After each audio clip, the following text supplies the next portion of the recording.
Buenas noches, profesor. En esta ocasión, con mi compañero Patrick Villena Lozano, vamos a presentar el tema expuesto, el tema de los pueblos indígenas ante la globalización.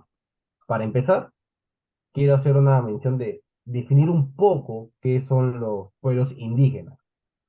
Para empezar, los pueblos indígenas ha sido objeto de una larga discusión a lo largo del tiempo, porque muchos organismos internacionales de protección de derechos humanos en específico han intentado darle un sentido a esta palabra. Pero darle una definición tan exacta al término pueblo indígena podría ser restrictivo porque no estaría ocupando todo lo amplio que abarca el tema de la palabra. Porque los pueblos indígenas, ¿qué quiere decir que son los pueblos indígenas? La expresión precisa de pueblo indígena es, para el derecho internacional en este caso, es que indica o define necesariamente a toda esa población, de toda esa masa que está fuera de los límites de la sociedad conocida, o lo que comúnmente aquí en Sudamérica formaba parte de la época de los virreinatos, la época colonial. Ahora, habiendo tenido claro eso, tenemos que entender cómo esto afecta a a la globalización. Ya. La globalización hoy en día tiene la particularidad que se desarrolla de manera acelerada los temas de tecnología, comunicaciones, abarca temas de relaciones sociales entre las comunidades y define el espacio propio de las comunidades, tanto comunidades indígenas como el resto de las comunidades, las abarca y las engloba en situaciones específicas. Estos cambios tan acelerados en diferentes ámbitos, con motivos obviamente tecnológicos, es evidente que le generan un estado de confusión al propio sistema estatal. No los llega a ubicar de manera correcta, lo cual demuestra que su estructura de Estado tradicional tiene falencias para con los pueblos indígenas. Como resultado, tenemos que el Estado en sí, al intentar regular la vida humana en los territorios y los contextos distintos de nuestra sociedad, estaría redefiniendo de una manera sustantiva pero errónea lo que son los pueblos indígenas y generando de cierta manera un conflicto ético entre los choques de las culturas en este caso. Ahora bien,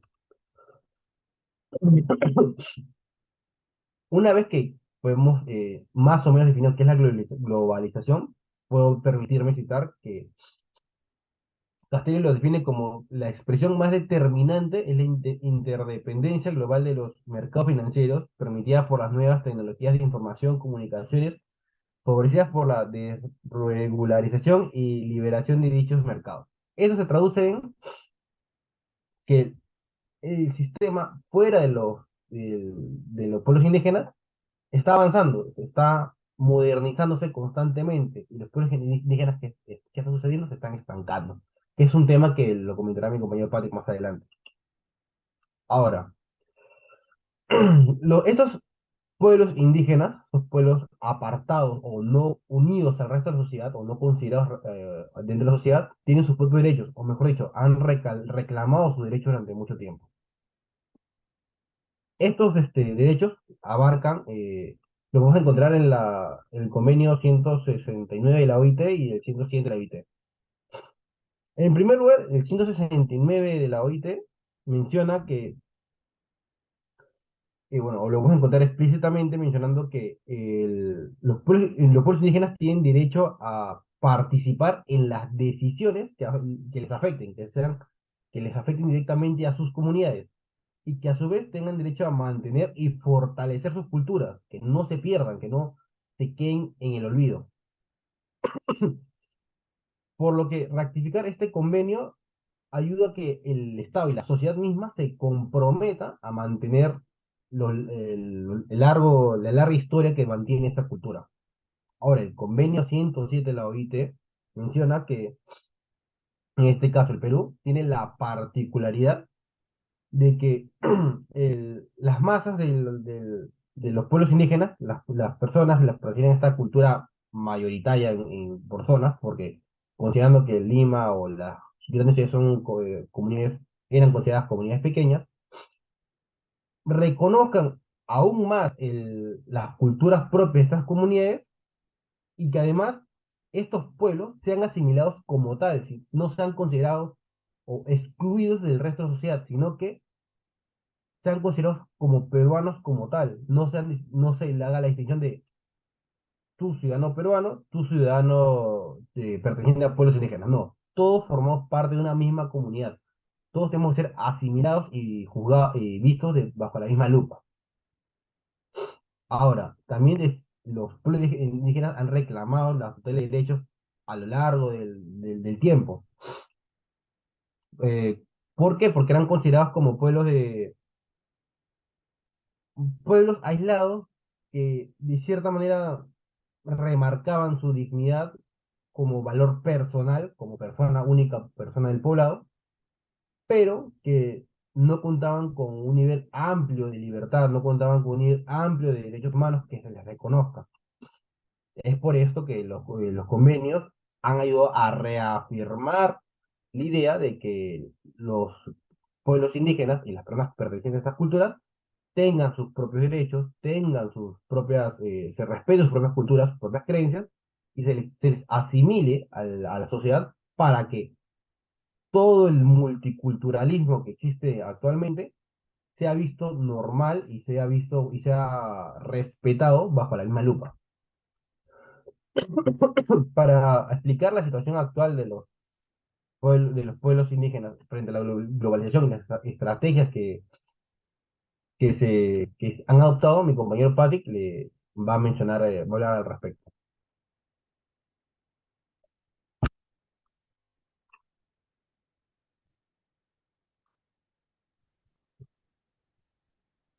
Bueno, sí, yo voy a hablar sobre la situación actual de los pueblos indígenas.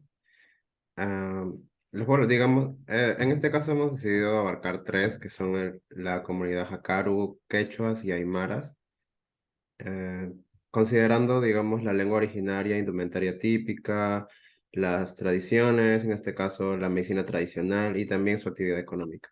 Siguiente, por favor. En primer lugar tenemos a Hakaru, que su lengua originaria es el Akaru, que pertenece a la familia lingüística del Aru. Su indumentaria política principalmente es el anaco, el pañuelo, la manta, los tupus. Todos estos elementos constituyen la tradición indumentaria de esta cultura, digamos, pero también de esta comunidad y población. El uso de la tela a cuadros que se incorporó en el siglo XX, que se ha incorporado como un estilo que ha sido aceptado, que hoy en día caracteriza a este pueblo. Su principal actividad económica es la agricultura y la medicina tradicional. Entre la medicina tradicional tienen a ritos y pagos a la tierra, basadas en divinidades tradicionales. También usan plantas medicinales. En segundo lugar tenemos a los quechuas. Su lengua originaria es el quechua. La indumentaria se compone básicamente de piezas características entre las que se encuentra el laxu y la ubuna. También, como comúnmente sabemos, las polleras, los ponchos. Y su principal actividad económica es la agricultura también, como la anterior. Y tiene un sistema complejo de producción agrícola que perdura hasta la actualidad. Asimismo, por parte de la medicina tradicional, existen diversos tipos de especialistas, desde los hueseros o componedores hasta los pagos, curanderos, etc. Por último, tenemos a los aymaras. Su lengua originaria es el aymara, que también es parte de la familia lingüística del Aru, al igual que la comunidad Jakaru. Su indumentaria típica posee símbolos y trajes de uso cotidiano, también lo usan para festividades, las cuales también funcionan como marcadores de identidad. Su principal actividad siempre ha sido la agricultura y también la ganadería. Siguiente, por favor.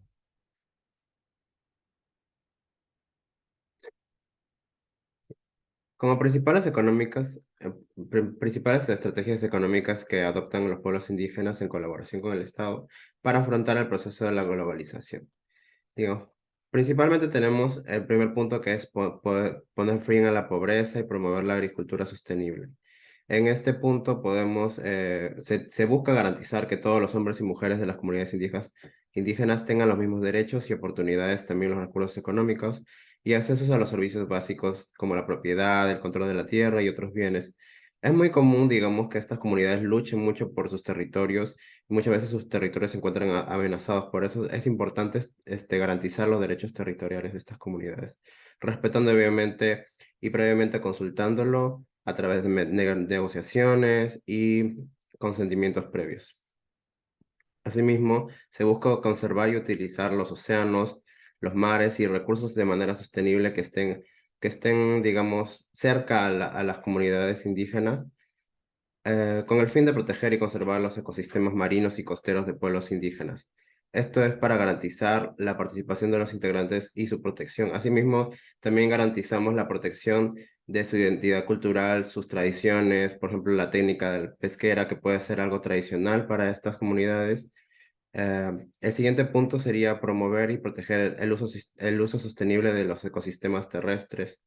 Es importante gestionar sosteniblemente los bosques con el fin de evitar la deforestación y la pérdida de la biodiversidad, sobre todo si es que estas comunidades, digamos, su principal actividad económica se basa en la agricultura. Es necesario repotenciar esto, es lo mencionado para que, digamos, generen más incentivos económicos, se generen más recursos para estas comunidades y no solamente se basen, digamos, en recursos económicos ligados a la agricultura, sino también puedan, digamos, explorar otros sectores, los mismos miembros de las comunidades, ¿no? Por último, tenemos promover el desarrollo sostenible a partir de la promoción de una sociedad en igualdad y con acceso a justicia para todos, todas. Bajo esta premisa se busca encontrar y respetar los derechos territoriales de las comunidades indígenas, como ya lo mencioné hace un momento, puesto que la vulneración de estos derechos representa violencia.